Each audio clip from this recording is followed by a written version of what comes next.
Hi everyone, Jolene here from Bookworm Adventure Girl. I hope that you are all well and that you have had a good reading month in November. For those who have watched my videos before, welcome back. For those watching for the first time, thanks for checking out my channel. Please hit subscribe and stick around. Today I'm going to be talking about the books that I read in November. I read 19 books altogether, and I'm going to share 15 of them. As usual, the books are written by diverse authors. They are also diverse in genre and in topics. I will leave a list of all of the books that I'm going to mention. I am not going to talk about the 4 Margaret Atwood books that I read, at least not in this video, because I've already talked about them in the Mondays with Margaret series. So if you're interested in the Margaret Atwood books, then please check out that series. I will leave a link up top and in the description below. If you stick around to the end, I have something very exciting to show you. I got an early Christmas gift that I received today, and I'm pretty happy about it. So we have a lot to get through, so let's get started. First up is a book that I've mentioned before because it was longlisted for the Giller Prize, and it was also part of one of the events that I participated in during the Toronto International Festival of Authors. And the book is called Consent by Canadian author Annabel Lyon. This is the first book that I've read by Annabel Lyon, but I have another one of her books on my shelf waiting for me that I do really want to read. This is a fiction novel about 2 sets of sisters whose lives become interconnected in surprising ways. Jenny and Saskia are identical twins, and Jenny likes fashion and beauty, while Saskia is all about her academics. Jenny gets into a car accident and is in a coma, so Saskia comes home to support her sister and her parents. The other sisters are Sarah and Maddie, and their relationship is complicated. Sarah is the older sister who leaves home and pursues a career, and Maddie strikes me as someone who is all heart. Maddie has a mental disability, although we never really know exactly what that means. Sarah and Maddie's mother dies, and Sarah comes home to find out that Maddie has married Robert. And Sarah doesn't approve that Maddie and Robert should be married. She doesn't think that that should be happening, and so she takes on the role of caring for her sister. And both Saskia and Sarah have to figure out their new lives and the impact that their sisters have had on them. Saskia kind of takes on the role of Jenny. They already look alike, and she tries to be more like Jenny in how she dresses, and she starts wearing makeup and things like that. And Sarah kind of takes on a more parental role with Maddie, and they both find out things about their sisters that they didn't know, and in my opinion, they make some pretty tragic decisions. I don't want to give away too much. I don't want there to be any spoilers. But more tragedy does strike, and when that happens, Saskia and Sarah connect, and the ending was not what I was expecting, but it did make me think of things in a new way. To me, this story is about making decisions, and whether they be for good decisions or bad decisions, and whether they're for ourselves or for others. It's about family relationships, obviously siblings, and family responsibilities, caregiving, and the sacrifices that we make and secrets that we keep. There's also coping with grief and guilt and even revenge. I believe that this would be a great book club read. There's a lot to discuss with the themes and the characters and the story and even the title. My favorite thing about this book was the story and how it brought all of these themes together. If you've read this book, then please email me or direct message me on my Facebook page. All of the information is in the description. There are a couple of things that I am dying to talk about with someone else who has read this. Next is this huge thriller, The Chestnut Man, by Danish author Søren Sveistrup. It's translated by Caroline Oates. And this book is not for the faint of heart. This book grabbed me at the beginning, but it did fizzle out a little for me. The story takes place in Copenhagen, where women are being found murdered with their hand or hands or sometimes a foot chopped off. The murders are very violent and very gruesome. When the investigators are at the scenes of these murders, they find little figures made out of chestnuts. And now they need to try and figure out how all of these murders are connected. When one of the chestnuts has a fingerprint on it, they think that this is how they're going to crack the case. The fingerprint belongs to a girl who went missing a year before and who is presumed dead. So there's a lot of tension between the two investigators as they try to solve these cases, and there are a few twists along the way. It's definitely a chilling psychological thriller and part police procedural. If that's something that you like, then this definitely has all of those elements. For me, I just thought it was too long. I thought that a few chunks of the book weren't really relevant to the story and could have been taken out, but I'm really glad that I read it, and I would be open to reading anything else by this author. Wash's Praise is a book written in verse. It's by Noor Naga, who is an Alexandrian writer. And this is the first book that I've ever read in verse, and I think I'd like to try others. It's a quick read, less than 80 pages, so very different than the other one. Cuckoo is the main character. She is an immigrant living in Toronto. She's very lonely and isolated, and she wants to feel connected to a community, and especially to be connected to her faith community in a visible way. She starts having an affair with a married man, and the supporting character is her friend Noof, who is very different than Cuckoo. Noof sees her faith with more gratitude, and this is contrasted with the neediness of Cuckoo. If you are interested in reading a novel in verse, then this might be one to try. Next, I read Firefly Lane, which is a fiction novel by American author Kristin. And I think I have finally accepted the fact that Kristin might be a new auto-buy author for me. I have enjoyed all of the books I've read by her, and I think that this might be my favorite so far.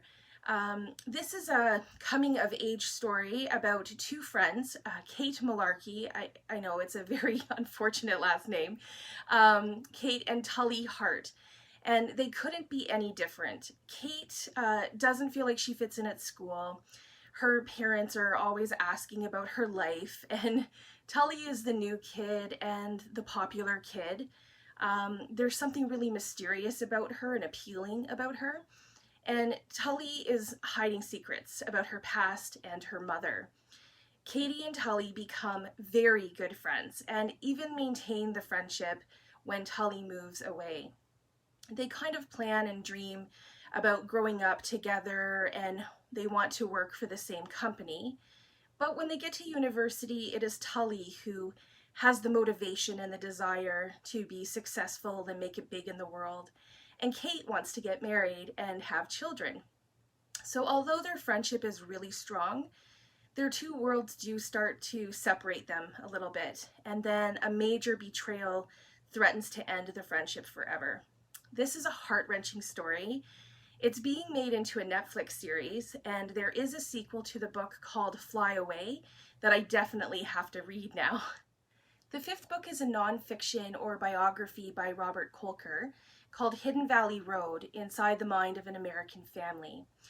This is the story of the Galvin family.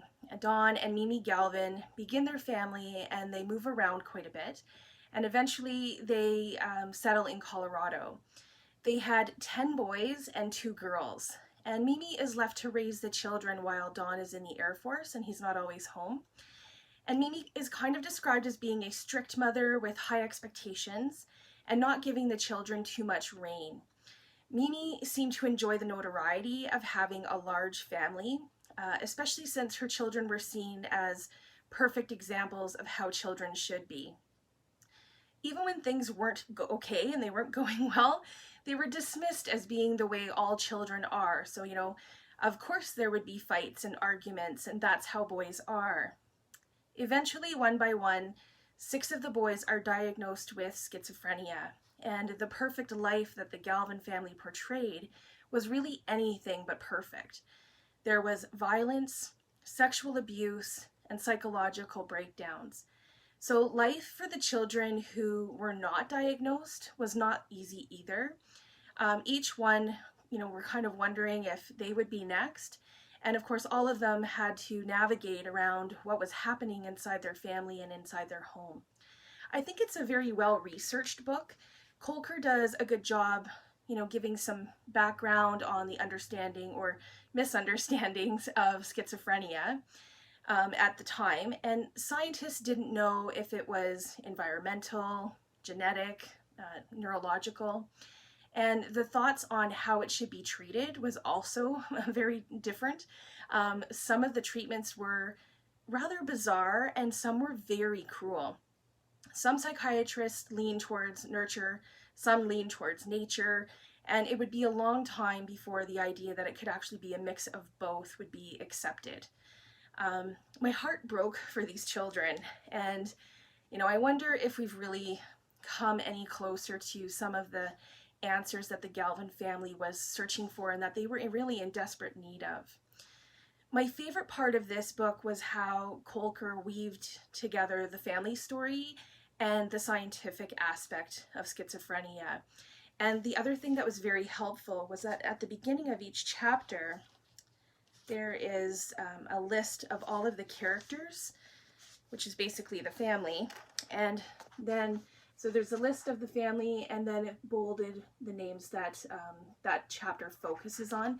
So it just kind of helped me keep everything organized and straight in my head. If you are interested in stories about mental illness, then I highly recommend this one. The next book I read was a classic. It's The Adventures of Huckleberry Finn by Mark Twain.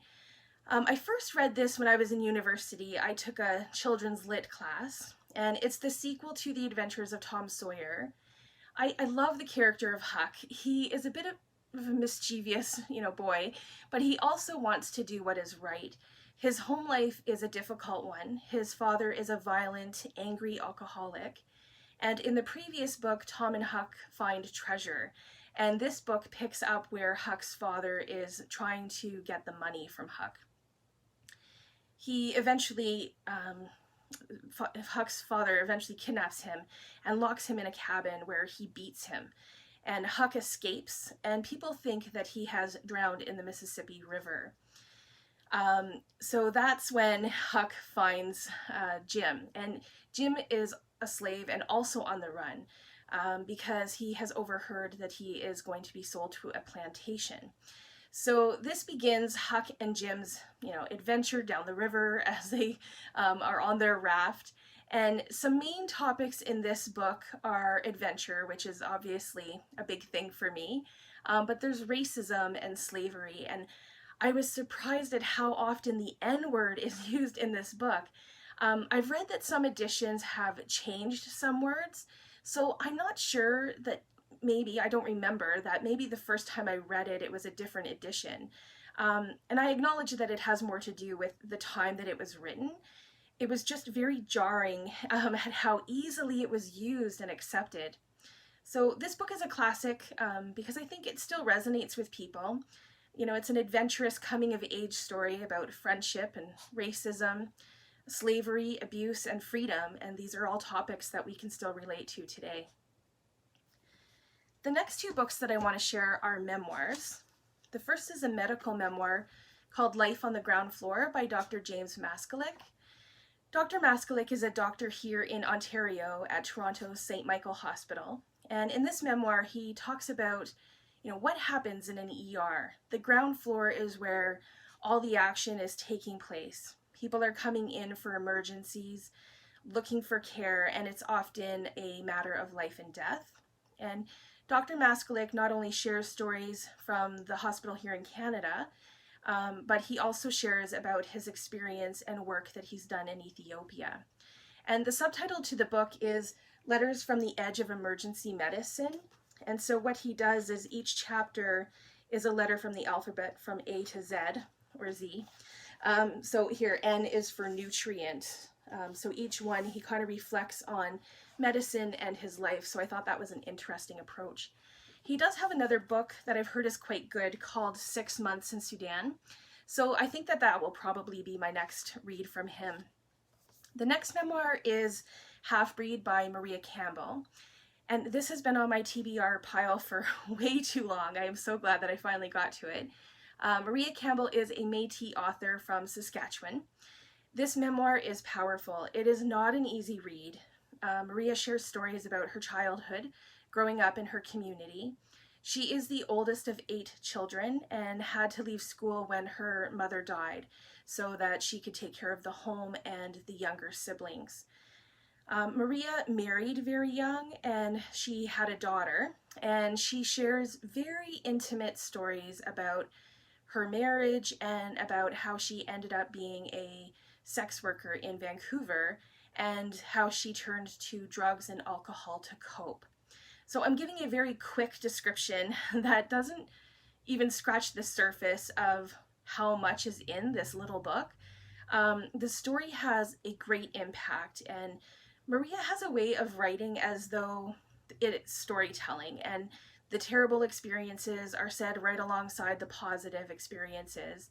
And there's a feeling that they aren't told for shock value. You know, they're told because it happened.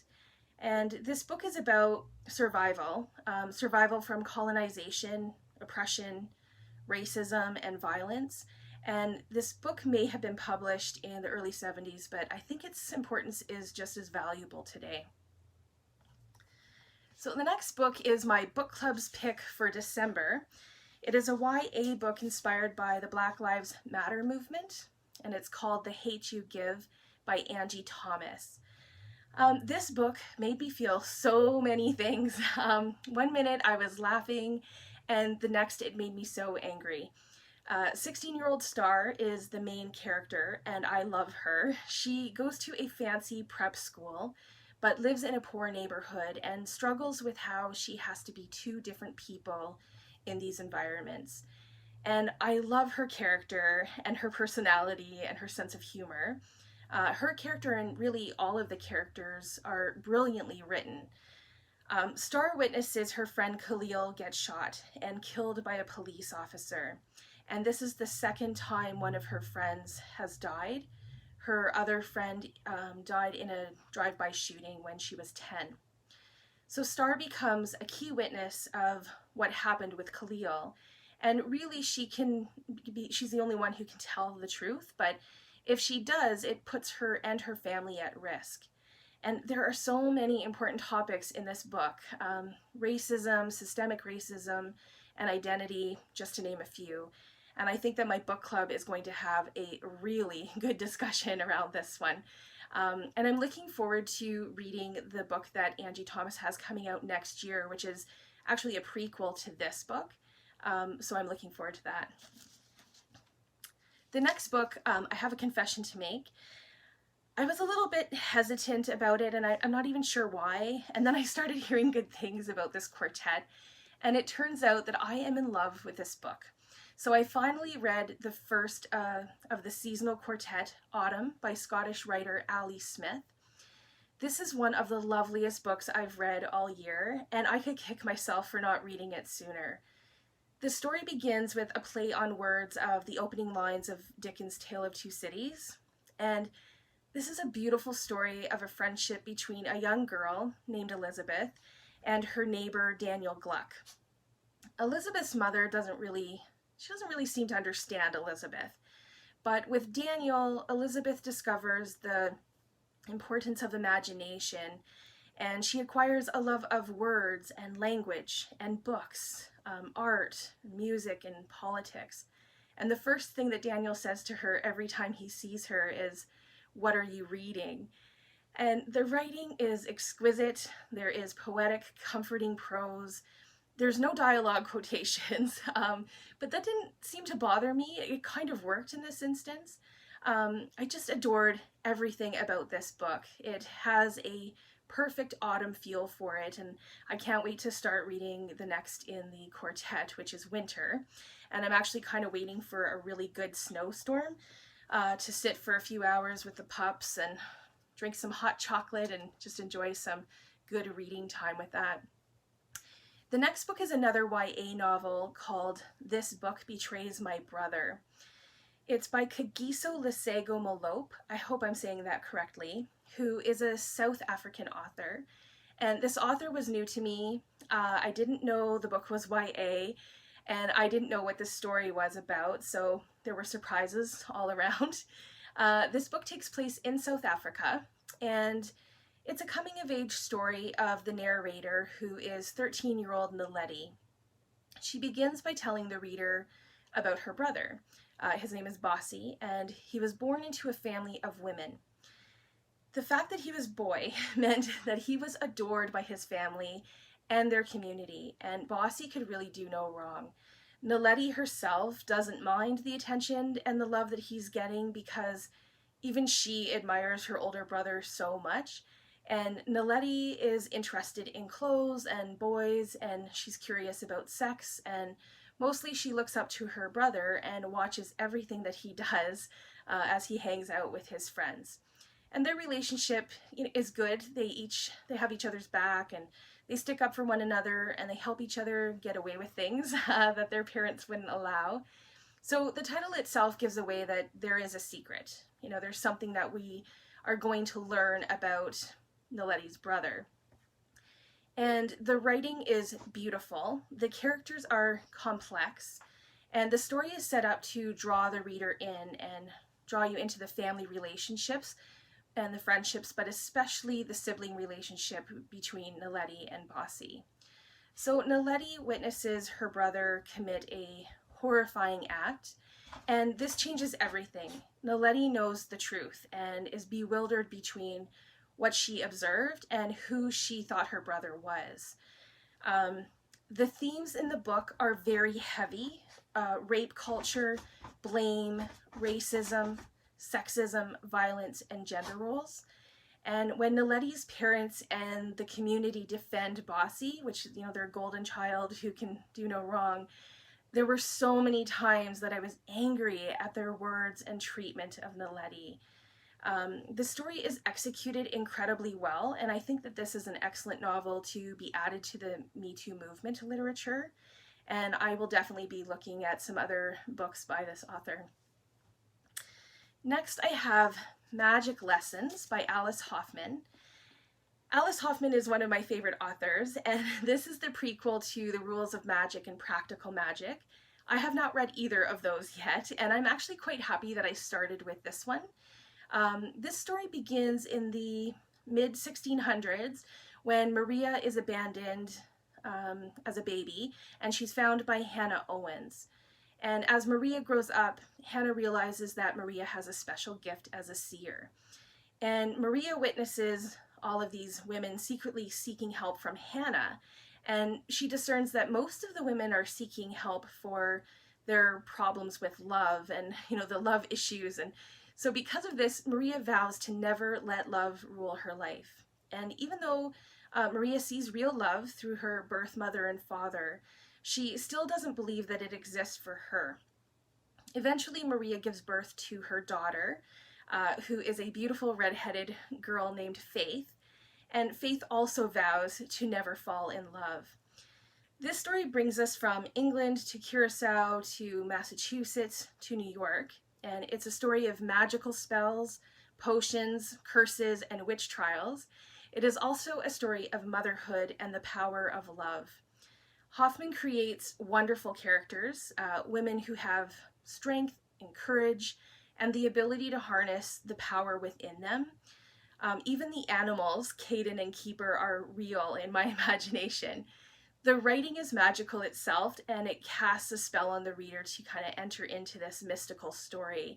And I'm really looking forward to reading the rest of this series now that I've read this. The next book is another classic that I'm reading the series, and it's The Lion, the Witch, and the Wardrobe by C.S. Lewis. This was such a nostalgic read for me. It brought me right back to my elementary school when we were all sitting in the library watching the movie. The second I read Lucy Stepped into the Wardrobe, I was 7 again. I probably don't have to say too much about this story as it is so well known. But it did kind of overwhelm me at how quickly I was captivated by the story of the Land of Narnia again. This is the only book in the series that I had read before, I've never read any of the others in the series until this year, and I am reading them in chronological order as opposed to publication order. And I absolutely love The Land of Narnia, and I had forgotten about the ending of this one and what the professor says. So I was glad to have been reminded of that, and now I look forward to further adventures in Narnia and reading the rest of the series. The next book is like a 4-in-1, and it's called Cardiff by the Sea by Joyce Carol Oates. And it's 4 novellas, and the novellas are really good. They have interesting characters, and they tell 4 very distinct stories. Each story pulls the reader in immediately, and what they all have in common is this sense that something isn't quite right, but we don't know what that is. So sometimes the suspension lingers at the end of the story, not exactly leaving the reader hanging, but not wrapping everything up either, in a nice package. There are some unexpected twists. There are some unreliable narrators, which I love, and perhaps a ghost here or there. The writing is perfection. It's not too detailed, but Oates gives enough that the characters are well developed. There is a sense of place, and the tension that exists among the characters is palpable, but it's not explicit. There are themes of identity, happiness, sexual harassment, relationships, and keeping secrets, and that's what makes this an enjoyable read. The first novella is the longest. It takes up almost half of the book, and it's also probably my favorite of the 4.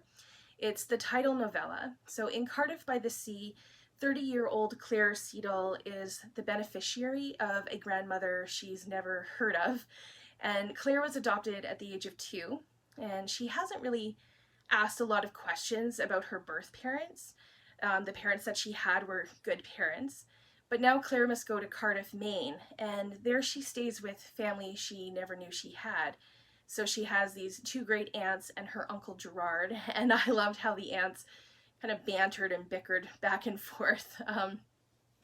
Claire wants to learn about her family. She wants to know if her parents are still alive, and she wants to ask why they gave her up for adoption at the age of 2. And she's hoping for these answers, but she may not get the answers that she's looking for.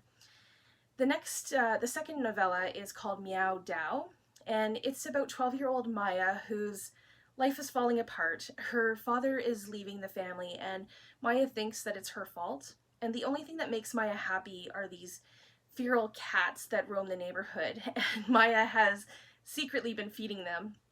So at school, boys are teasing her and harassing her, and there's increased tension with her friends.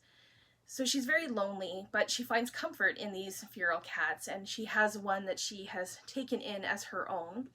Her mother has been dating a man online, and they eventually marry. And this man, who has been kind to Maya's mother and to Maya's I think she has 2 brothers, and even to her, he starts to change, and this has a huge impact on the family.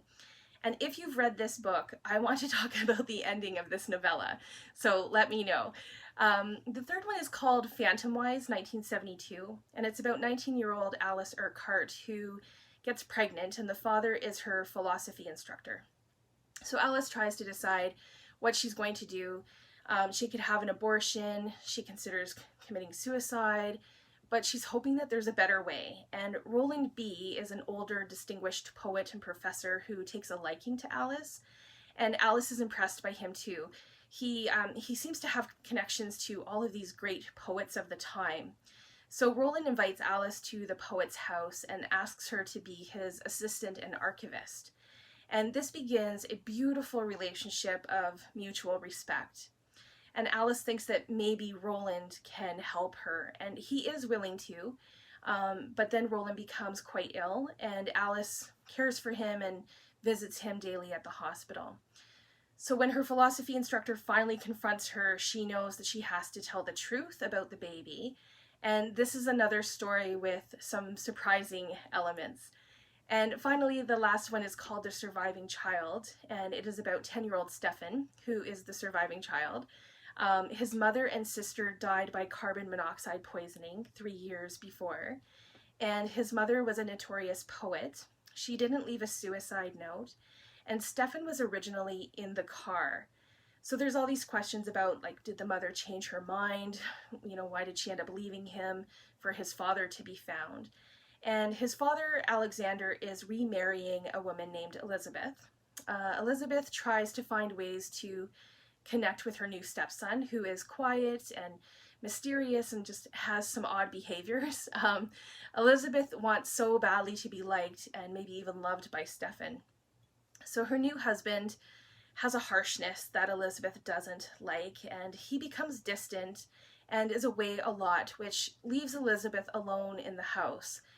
And she knows that there's these rules. She's been told that she's not allowed in the garage, and this does not stop her from exploring other rooms. So she notices that there are strange things that are happening in the house, and she's also having some strange thoughts. So she wants to know, like, is the house haunted? Will she find out the truth about what happened? Because she knows that something just isn't right. So this was an intriguing story with a couple of twists along the way.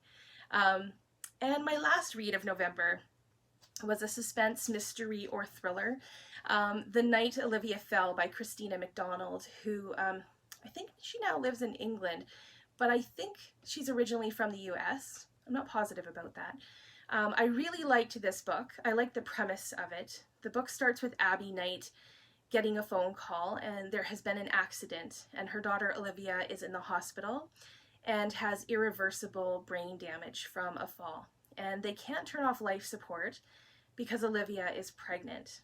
So what I loved most about this story was how it was told. There were alternating narrators. Abby, the mother, was telling the story in the present from the accident, and kind of like looking to the past to try and figure out, you know, what had happened, who is the father of this baby, and who did this to her daughter. And then Olivia gives the story from, I think it's 6 months before the accident, and then leading up to what happened. So the stories kind of meet in the middle, and I thought the characters were very well developed. Olivia's best friend, I thought she was a mean girl, and her boyfriend was a nice enough guy. Her relationship with her mother, you know, had its issues, but it was also fairly normal. What Olivia really wants to know is who her father is, and her mother keeps secrets from her. So I suspected everyone at some point or other in this book, which is what I usually do. But I honestly thought it was someone else, so I didn't figure it out this time. I was wrong. But some of the story may seem a bit implausible, but I was able to suspend the judgment for that and just go with the flow and just enjoy the read. I thought it was a really good read overall. So that's my November wrap up, and I have already started on some December reads, so I'm looking forward to sharing some more books with you soon. What I did want to share with you is, I'm very excited about this, my early Christmas gift, which I received from my mother, and I wanted to show it to you. So what she got for me, they arrived today. She purchased personalized license plates for me, and here they are. So I love them, and I can't wait to get them on my car so I can start, you know, driving around with them.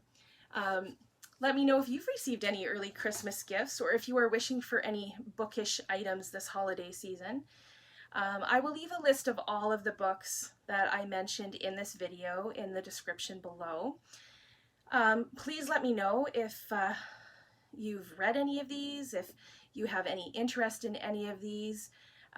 Or maybe let me know what you read and what your favorite books were in November. Maybe there's some that I need to look at. I look forward to chatting with you. Thanks for watching. I hope you have a wonderful day, and don't forget to make every day an adventure.